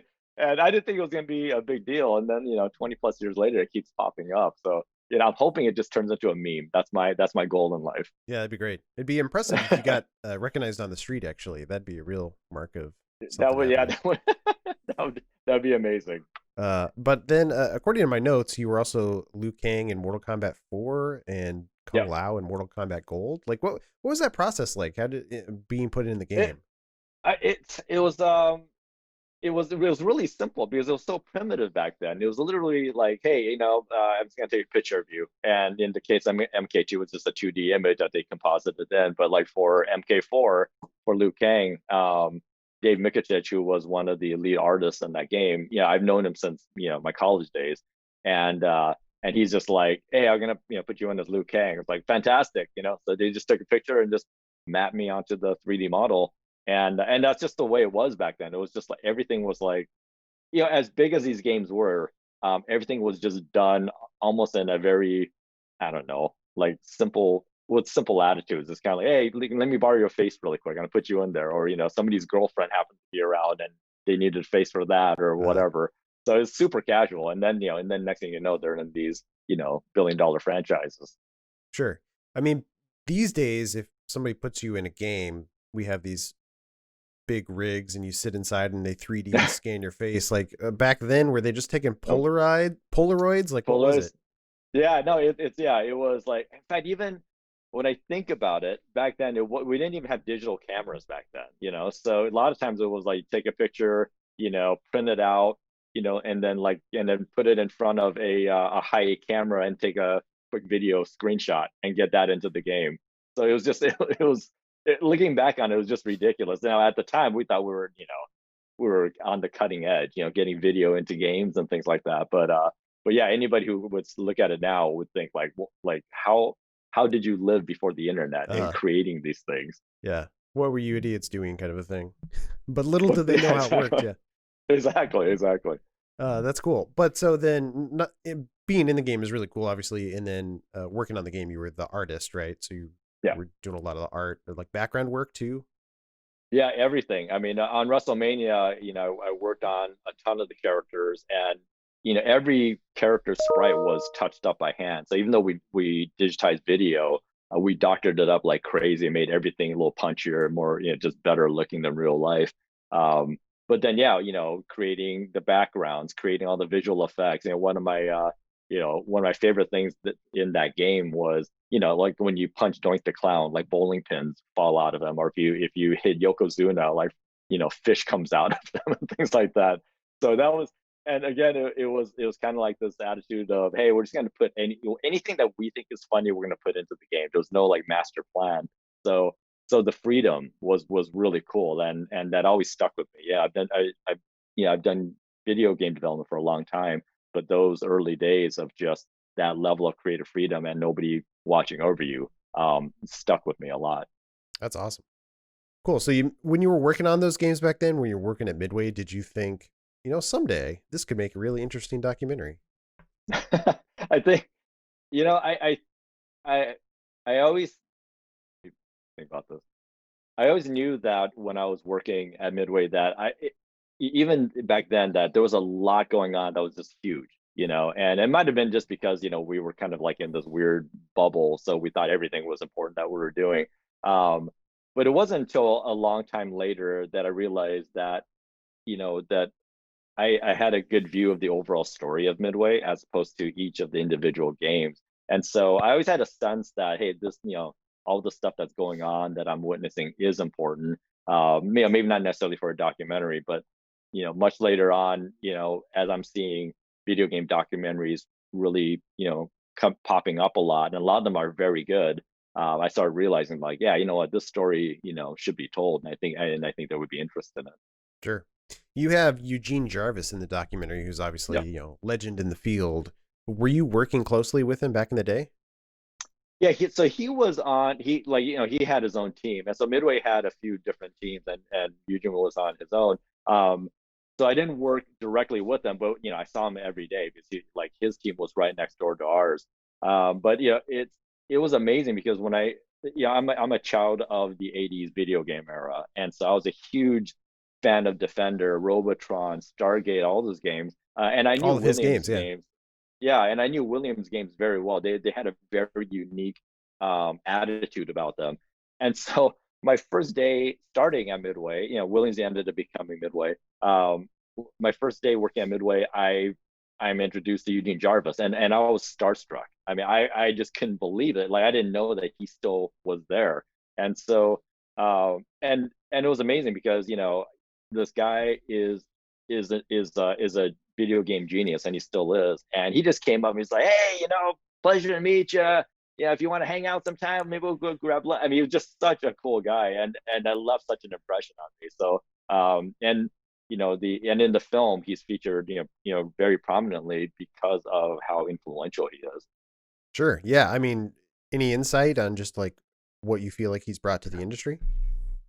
Yeah, his, what Eugene brought to the industry is, just, a pure gamer's attitude on things. You got to remember, like when his breakout game Defender came out, that had the control panel for that was insane.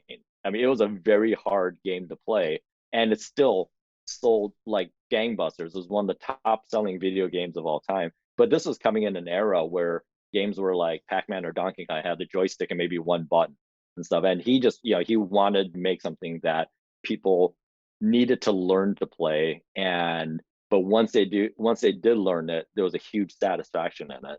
And his thing was all about just giving pure adrenaline gameplay. So I think that, that really birthed a whole genre of action games that didn't happen before. And he still does that to this day. He owns the largest arcade company in the US, if not the world. Like if you go to a Dave and Buster's type place or a GameWorks, over half the games are from his company. So he's still leading the charge on that. Yeah, yeah. People think arcade is dead, but yeah, it's crazy that he's been working in arcades his whole career basically, and he's still doing it. It's insane to think about. His games are bigger than ever. That's the thing. They went from single player cabinets to now he's basically making simulators now, and his Halo game is insane. If you ever get a chance to play it. Yeah, hopefully I'll get to go back outside eventually and play some video games. Jumping back to your story, Insert Coin, the documentary, you kind of focused in on Midway, which you worked at, so that makes sense.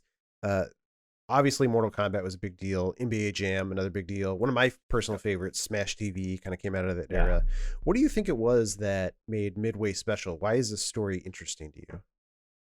Yeah, I think what made it special was that it was a very unique era in 90s arcade gaming. So you're coming out of the 80s, and 80s games, they were more or less, they're single player games. They're kind of a little bit more family friendly and such. And I think what the 90s brought in, and Midway was the one that kind of started this wave, was, hey, let's make a game that is highly competitive and really, like, I don't want to say violent, but kind of, let's make something that is based off of stuff that we like when we would watch action movies from the 80s. If you look at action movies from the 80s, like RoboCop and Rambo and things like, there was a ton of these, crazy films. And so, by making a game, Eugene Jarvis comes back and makes a game like Narc, and that just started this wave of realism and crazy action and crazy humor mixed with violence. And I think everybody was kind of dancing around that early on, but Narc kind of just blew the doors open. And then and because of its success, and the technology behind it, Midway just brought that attitude to the gaming industry. And you see that later on as consoles start getting better. Like, the Genesis comes along, and if you look at the marketing for Sega Genesis, it had that attitude of, hey, you know what? It's we're not some fun kid game anymore. Now we're gonna appeal to teenagers and give more of a teenage attitude towards things. And like I said, Midway really started that that era. Yeah. I mean, I think you're right. In the 80s, early 80s, Pong, and then Mario kind of took over, and it was kind of seen as this like kids fanfare thing. And then the 90s is when it felt like video games took on an extra edge that they didn't have before. Did you guys feel somewhat, and in some ways that was a negative thing, right? There was the hearings in Congress about all the, video game violence. Did you guys feel in some way like responsible for maybe giving video games that edge, or that even sort of negative appeal at times? Yeah, I think, I mean, it definitely, at the time, it might have not started on purpose. It was more about, like, this is what we like, this is our humor, and we're gonna apply this in the game, because the design of the games, a lot of it hinged on on our own attitudes about things. And but from there, once we saw that, wow, this gets a lot of attention, if we put in like when the MK guys, put in fatalities, it made them laugh. But then when they kind of caught on and it made other people laugh, but it also gave people like a jolt, they realized, wow, like people remember this stuff. The game is fantastic on its own, but if we mix this crazy violence with some humor, that gives us extra, an extra PR, for lack of a better way of explaining it. So when things like, the Senate hearings happen, the attitude wasn't, oh man, like, we're in big trouble. It was more like, wow, we're getting a lot of free publicity. We need to keep skirting this line to see how far we can push it. And so it was definitely on purpose, but but it didn't start off that way. It just kind of grew into it. And I think one of Midway's, best and possibly worst things was that they were able to monetize off of the controversy. Yeah, that's interesting. Do you explore that a lot in the documentary? Yeah, definitely. It's like, when there's a segment specifically about when Mortal Kombat comes home, and the uproar that it brought in the Senate hearings, and even how it affected the console wars between Sega and Nintendo. And it's funny because Mortal Kombat was in the arcades for a very long time before it hit home, and when it was in the arcades, yeah, people knew about it. Got a little bit of controversy, but there wasn't a big ruckus, and it was because parents didn't know what their kids were playing. Yeah, their parents were still thinking that they were playing Donkey Kong or Super Mario in the arcade, so they thought it was harmless. Little did they know that they were pulling out fatalities on Mortal Kombat. And so yeah, once it got home, all of a sudden it was like what the hell is in my living room? So Yeah. that kind of blew up from there. Yeah, that's crazy to think about. Well, you interviewed a lot of people from back the old Midway days. Does anything surprise you? Like, you worked there, but like, even talking to these people, did anything surprise you or came out like, what? I didn't even know that was happening. Yeah, there was. I mean, there was the whole thing about companies trying to poach the team, and there's an example of it in the film. But this happened multiple times, and but them flying on Steven Spielberg's jet to LA to talk to the head of Universal because they wanted to create their own arcade company, which was GameWorks. But at the time, they wanted to not just create their own arcade, but they wanted to create their own games for the arcade. And so who better to poach than the top arcade people, and they all worked at Midway. So I had kind of known about that going on during that period, but I didn't really know much of the details. And so as I interviewed, each person, they would bring up these stories, and it wasn't just Universal, like Sony, Microsoft, a whole bunch of different companies were trying to poach them. So that was pretty interesting. Huh, that's crazy. Yeah, I'd love to hear that full story. What was the vibe in the office like when you were working there? Was it pretty loose? Were there any antics happening, like any pranks people were pulling or anything crazy? Yeah, constantly. I mean, that's there were, it was Lord of the Flies. We had, I mean, no, seriously, we had executives at the company, obviously, but they left us alone. They were in a whole different part of the building. We're in the back of a pinball factory, just kind of left to our own devices and such. We didn't have producers back then. I mean, it was literally just the game development team doing everything. And so, think of, summer camp without the counselors. And yeah, it was, I mean, we were just really stupid. There was a lot of stupid things, flying bottle rockets inside people's offices, throwing M80s over, cubicle walls and such, busting walls, having all kinds of booze around that, place and everything. It was just anything to keep us motivated to keep working because our hours were so hellacious, so we would just, we would be there. You're talking about crunch. It's still to this day like the craziest crunches that I've ever had. And it just anything we can do to ease tension and keep ourselves entertained, we would do it. And we would very seldom get our hand slapped because they knew that they were going to get great games out of it. Yeah, that's crazy how it works in the industry, isn't it? Yeah, not sure if you can still do that now, but this, it was, we didn't know any better. Yeah, well, it's just a bunch of, like, for lack of a better term, it's like a bunch of young kids, right? Like a lot of, especially like experienced game designers back then were, in their 20s. Exactly. You interview a ton of people. Did you get a chance to talk to Ed Boon? Like, he's still working on Mortal Kombat. And he's obviously one of the creators.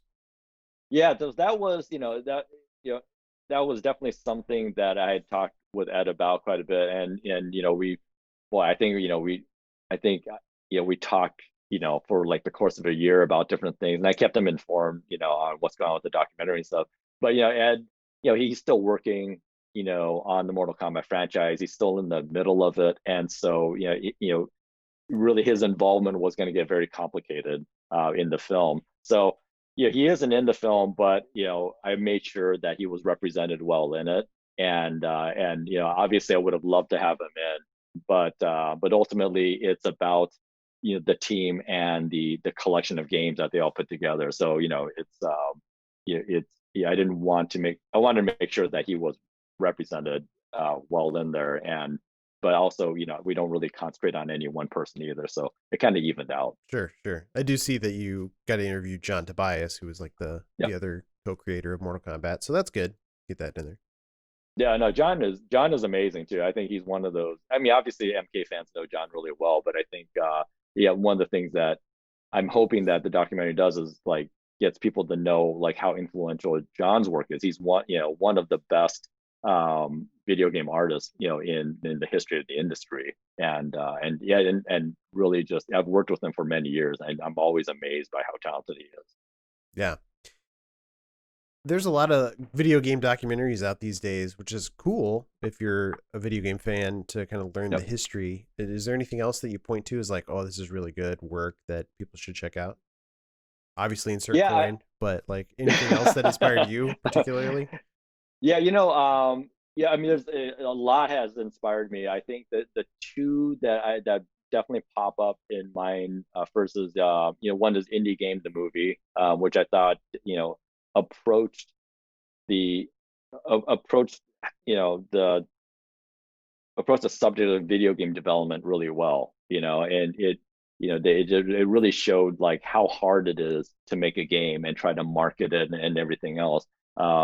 And that's through an indie lens. The other game the other documentary that I thought was really good and it really did inspire me quite a bit was The Lost Arcade, and that was a project that I got involved in pretty early on, just because I remember the arcade that they were profiling in the film. It's this arcade in New York's Chinatown called Chinatown Fair, and so that one. What influenced me a lot in basically the approach that they took on the subject. But the other thing is that because I had gotten involved with the production of that, I was able to talk to the director and producer and pick their brain on how they approach their filmmaking. So that it influenced me just production wise. Yeah, that's cool. That's a cool documentary to call out too. The Last Arcade. Just a little. It's more of like a slice of life or like time and place kind of thing, rather than like broad history of video games. But it's kind of like here's this one location in New York where there was this thriving arcade that lasted for a really long time. So that's a good call out. Yeah, no, definitely. I like that. And one more, just to we can call it, is and it's not a video game documentary, but I think everyone should see it because it's that it stylistically influenced me a lot. Is 808 the movie, and I think that's on. I think that might be on Netflix and Amazon at this point, but fantastic documentary about the 808 synthesizer, and you can directly see a lot of its influence in Insert Coin. Sure, yeah. Cool. Well, anything else you want to share about Insert Coin or tease about the film? Yeah, no, it's I mean, it's a labor of love, obviously, for me, and I hope people go and see it and learn a lot about the film. I'm hoping they go on and learn a lot about Midway Games, and that it's not just about the games and not just about the people, but it's about how they kind of both coexist with each other. And I think the other thing that a lot of people may be surprised by is the business end of video games. I hope they get a lot of information from that also. But yeah, I hope people enjoy it, and it's going to be on virtual cinema with Alamo Drafthouse on demand starting November 25th, and then there are other independent theaters also doing virtual cinema. So if you go to insertcoin.com, on the screenings page, you can see all the different theaters that people can access. And this is a really great opportunity to just support your local theaters also. Obviously, with everything going on, these venues are hurting, and I'm super happy that we're going this approach because it really helps them out a lot. Sure. Yeah, that's good point. Do you feel like you would you're going to keep making documentaries, keep making movies? Do you think you'd get back into the game development at some point? That's a tough one. I mean, I would like to have my cake and eat it too and do both. But we'll see. We'll see what happens. I definitely have a few documentary subjects in mind, and it's one of those things where I made Insert Coin kind of that was like my night job. While I was doing other work in game development and other projects. So maybe I'll take that same approach, but it depends on what the next subject is going to be. But I do want to continue making documentaries. I felt like I learned a lot making this, and I really want to kind of take that knowledge and take it to the next step. Sure, yeah. We didn't even get into your full game development history, but between Midway and making movies, you worked on the Tony Hawk series, on some of the ones that are maybe less loved. Let's say Tony Hawk 5 is an example. You think that would make an interesting documentary? You have any interesting stories to share from behind the scenes? Yeah, I think every game has a lot of interesting stories behind the scenes. But there was the Tony Hawk Pro Skater documentary had just come out, I think, this past late summer, which is fantastic. I want you to take a look at it. They actually asked me to be in there, and it was just one of those things where it's like, there's I would have liked to do it, but it's kind of like, what, Tony can speak to that much better than me. But yeah, there's that what we worked on was kind of crazy, and there's stories behind that. I mean, I think if you talk to any game development team, they're all gonna have crazy stories. Like when I worked on Fight Night Round 3 with EA, which was still one of my favorite games I ever worked on, and yeah, there was some craziness there too, because EA Chicago was nuts. Nuts.